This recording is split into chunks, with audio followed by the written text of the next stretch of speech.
Next up, we have Oliver Tucker joining us from Bayer, who's going to lead a session on retailer engagement and partnerships.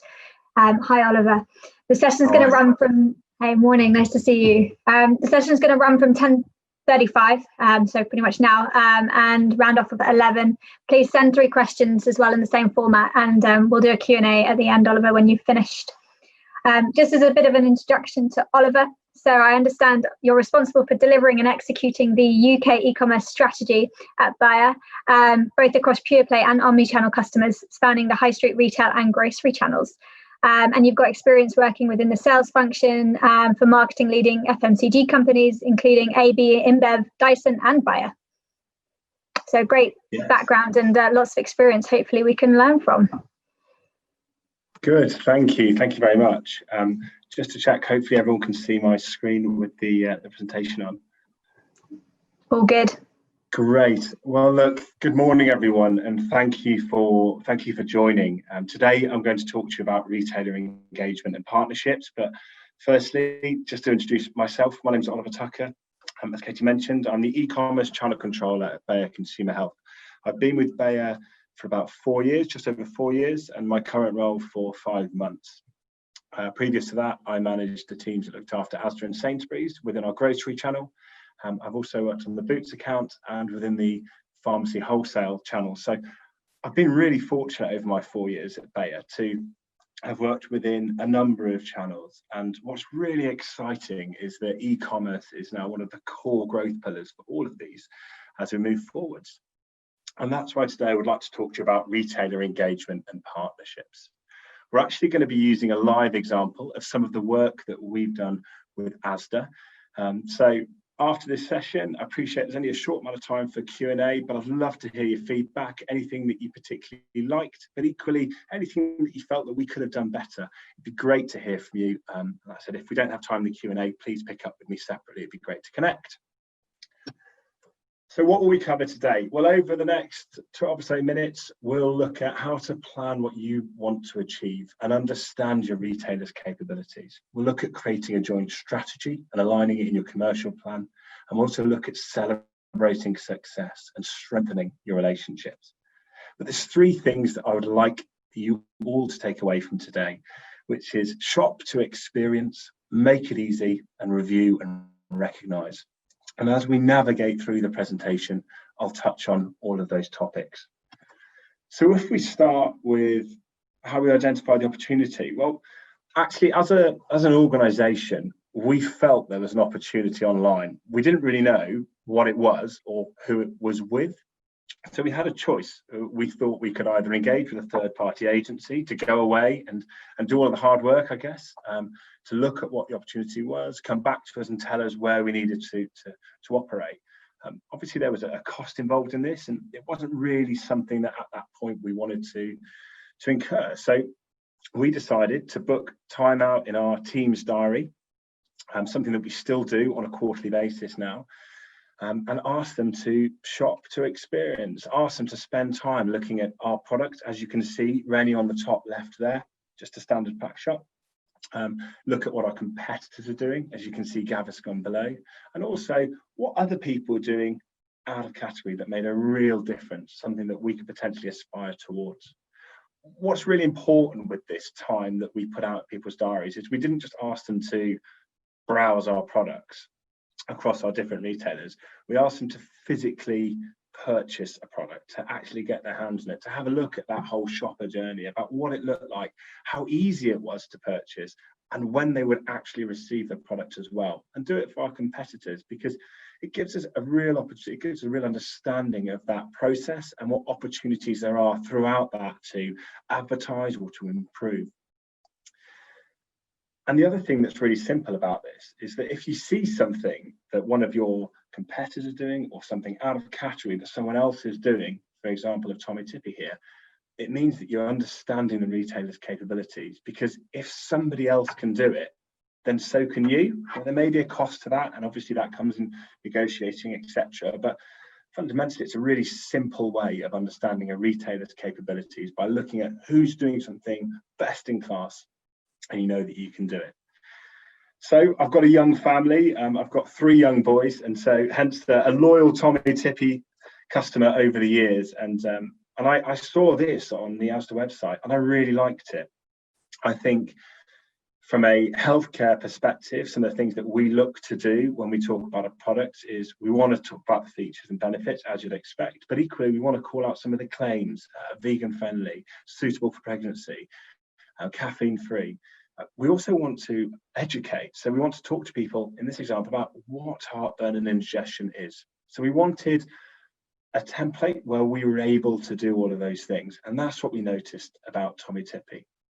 So my first call out from today is the importance of shopping to experience, about understanding your retailer's capabilities and being really aware of that whole process that your shopper goes through to get their hands on one of your products.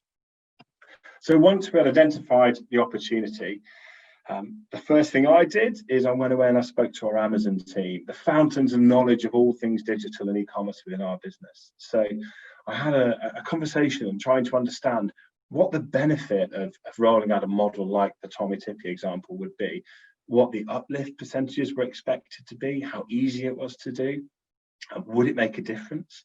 And so once I had this data, I started speaking to the separate organizations within our company. So we're very fortunate to have a brand team, shopper teams, category, net revenue teams, for example. And I spoke to these different functions to really understand, firstly, how they wanted our brands to be perceived on our retailers' websites, but also to make sure that we had relevant, up-to-date content, which was approved internally and externally through relevant medical bodies, for example.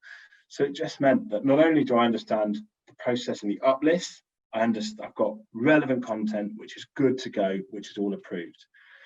And then I did something that I'm not going to recommend that everyone on this call does, which is I phoned Tommy Tippy. I just picked up the phone and I wanted to understand how they did it, whether they used a template, whether they used an external agency, who they did it with in Asda, how long it took. I just wanted to understand all the details. Now, obviously, I'm not advising that everyone just picks up the phone to Tommy Tippy, otherwise I'll be in a whole world of trouble with Tommy Tippy. But actually today's session is a really good opportunity to do that, because we can network collectively with people outside your categories, understand what people are doing and how they've executed it on retailer websites. And with that knowledge, it just means that I know the uplift percentages. I know I've got all the content. It's all signed off. It's ready to go. I've got a template that has been used by Asda. I even know the people who push that template through. So then I could go away and I could build a plan. Now, we had online as a pillar of one of our JBPs. I presume that most people have it as part of their business plans moving forwards now. One of the things that I did, and here's a snippet from it, is I looked at what the priorities were for Asda at that time: images, product detail, taxonomy and search, and enhanced content. And I made sure that these married up to the things that we wanted to do as well. So this became the pillar of the JBP. I underpinned it with engaging the Asda shopper. What I mean by that is we looked at ways that we could work with their marketing team to help drive traffic through their .com website, specifically on healthcare. So in essence, it was a funding opportunity that was work for both parties. And it's underpinned by supply, because it's so important to have availability of the product that you're trying to push. But with having all this information, going back to the Amazon team, it allowed me to quantify the opportunity. So I could turn around to Asda and I could say, it is worth this amount of retail sales and this amount of profit based on our experience. And this is a great start to any negotiations you may have of any cost implications of upgrading your content, because you're physically showing them what it's worth, and it's a great benefit for all parties concerned. And the other thing is, when I took it to Asda, it meant that I had everything in one place. Everything was pre-approved. It was good to go in the template that they used. I'd commercialized it. I'd built it into the JBP, so there was conditionality attached. And it just made it really easy and simple to execute. So my key takeouts from this process is, firstly, is to act with pace.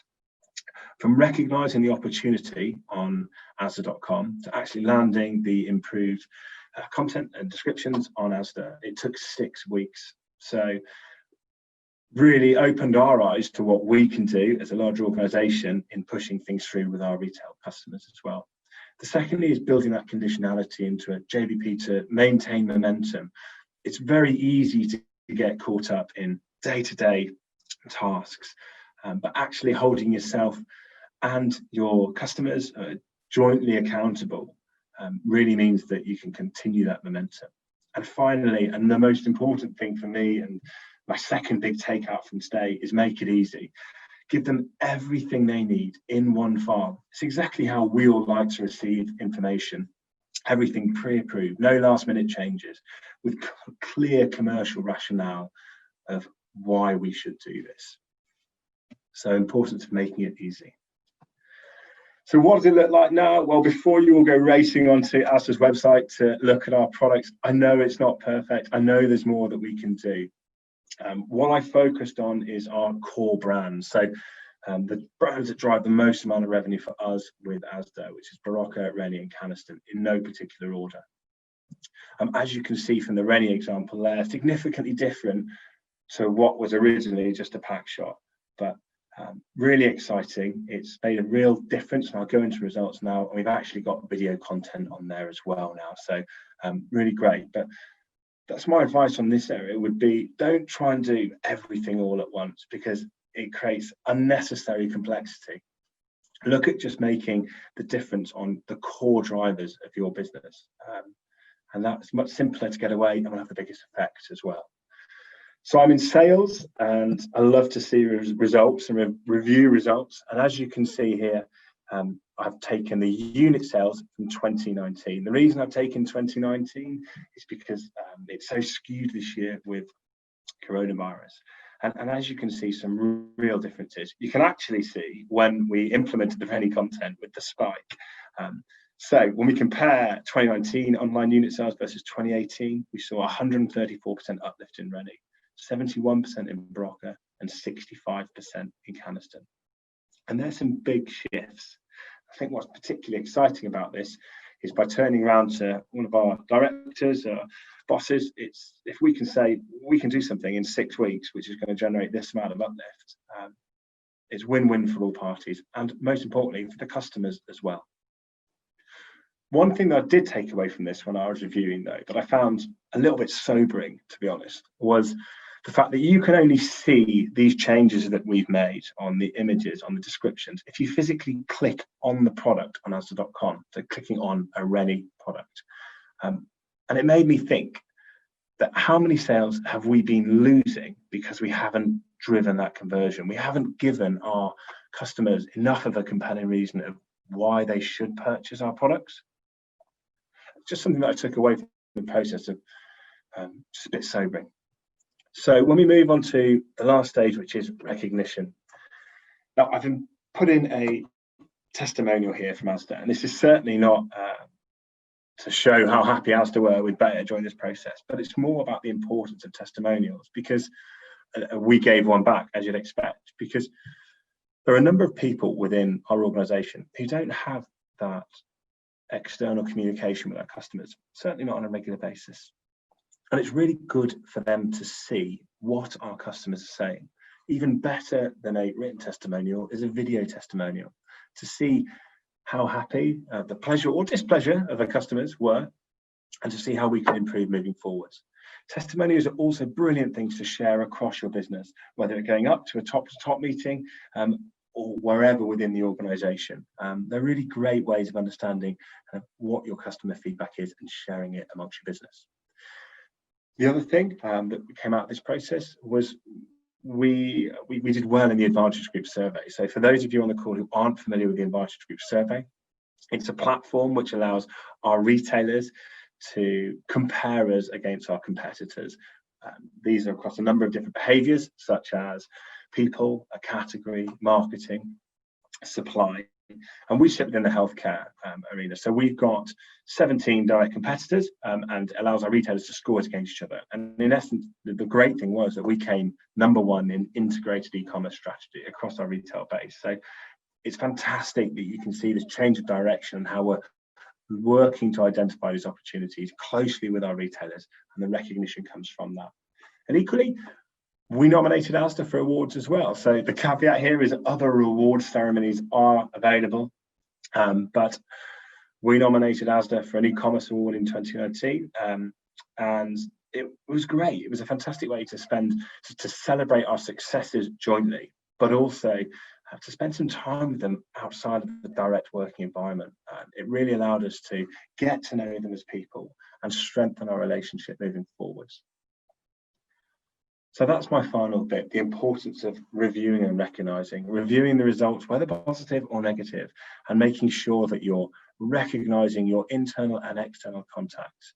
Ideally, my advice is through testimonials or video testimonials, just because it allows those people who don't have that direct communication to see what people are saying. So just to summarize, my 3 key takeouts from today are, firstly, shop to experience.